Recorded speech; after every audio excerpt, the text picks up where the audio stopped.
ನಾವು ಇವತ್ತಿನ ದಿವಸ ಏನು ಈ ಮುಸ್ಲಿಮರನ್ನ ವಿರೋಧಿಸಲ್ಲ ನಾವು ಯಾವುದೇ ಕಾರಣಕ್ಕೂ. ಇವರಿಗೆ ಹುಟ್ಟು ದುರಾಂಕಾರ ಇರತಕ್ಕಂಥದ್ದು, ಇವನು ಅಲ್ಪ ಅನ್ನೋದನ್ನ ತೋರಿಸ್ಕೊತಾನೆ.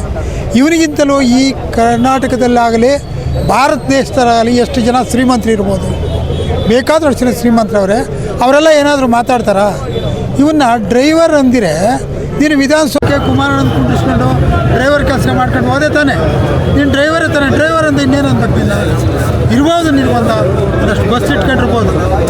ಆದರೆ ಈ ಥರ ದುರಾಂಕಾರದ ಮಾತುಗಳು ನಿಮ್ಮ ಕುಟ್ಟಾರ ಎಷ್ಟದೇ ಕೊಂಡ್ಕೊಂಬಿಡ್ತೀನಿ ಅಂದರೆ ದಯವಿಟ್ಟು ಸಾಮಾನ್ಯ ಜನಗಳು ಇದನ್ನು ಕೇಳಬೇಕು. ನಾವು ಕೊಂಡ್ಕೊಂಬಿಡ್ತೀನಿ ಅಂದರೆ ಏನಪ್ಪ? ದೇವೇಗೌಡರು ಅಂದರೆ ಏನು? ಈ ಭಾರತ ದೇಶದ ಉನ್ನತ ಪ್ರಜೆಯಾಗಿ ಕೆಂಪು ಕೋಟೆ ಮೇಲೆ ಬಾವುಟವನ್ನು ಆರಿಸಿ ಬಂದಿರತಕ್ಕಂಥವ್ರ ಮೇಲೆ ಅವಳೇ ಕಾರತಿ ಮಾತಾಡ್ತಾ ಇದ್ದೀಯ. ನಾವೆಲ್ಲ ಕೊಂಡ್ಕೊಂತೀನಿ ಅಂತಂದ್ರೆ ನಾವೆಲ್ಲ ಸೇರ್ಕೊಂತೀವಿ ಇದರಲ್ಲಿ.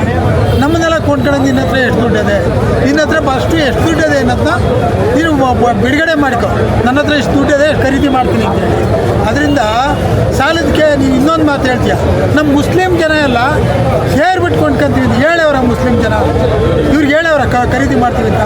ಅಲ್ಲೇ ಯಾರೋ ರಾಮನಗರದಲ್ಲಿ ಉಗಿದವ್ರೆ ಮಕ್ಕದ ಮೇಲೆ. ನೀನು ನಮ್ಮ ಹೆಸರು ಹೇಳೋಕ್ಕೆ ಯಾರು? ನಾವು ಅವ್ರನ್ನ ಯಾಕೆ ಕೊಂಡ್ಕೊಂತೀವಿ? ನಮ್ಮನ್ನೆಲ್ಲ ಯಾಕೆ ಕೇಳಿ ನಮ್ಮ ಹತ್ರ ಯಾಕೆ ಭಿಕ್ಷಾ ಬೇಡ್ತೀಯ ಅಂತೇಳಿ. ಇವರು ಭಿಕ್ಷಾ ಬೇಡ ಮಾಡ್ತಾ ಇರೋನು ದೇವೇಗೌಡರು ಕೊಂಡ್ಕೊಂಡ್ಬಿಡ್ತೀನಿ ಅಂತಾನೆ. ಎಂಥ ಅಯೋಗ್ಯ! ಅದರಿಂದ ಇವನು ಮುಂದಿನ ದಿನಗಳಲ್ಲಿ ಈ ಥರ ಆಗಬಾರ್ದು ಅಂದರೆ ಸನ್ಮಾನ್ಯ ನಮ್ಮ ಜನಾಂಗದವರೇ ಆದಂಥ ಉಪಮುಖ್ಯಮಂತ್ರಿ ಆದಂಥ DK ಶಿವಕುಮಾರ್ ಅವರು ನಿಜವಾಗಲೂ ಕರ್ನಾಟಕ ರಾಜ್ಯ ತಣ್ಣಗಿರಬೇಕು ಅಂತ ಅಂದರೆ ಕೂಡಲೇ ಇವನ್ನ ರಾಜೀನಾಮೆ ತಗೋಬೇಕು. ಇಲ್ಲಾಂದರೆ ಅವರು ಆ ಹುದ್ದೆನಲ್ಲಿ ಇರೋದಕ್ಕೆ, ಕಾಂಗ್ರೆಸ್ ಅಧ್ಯಕ್ಷರಾಗಿದ್ದಕ್ಕೆ ಸರಿ ಇಲ್ಲ ಅಂತ ನಾನು ಹೇಳೋಕ್ಕೆ ಇಷ್ಟಪಡ್ತೀನಿ.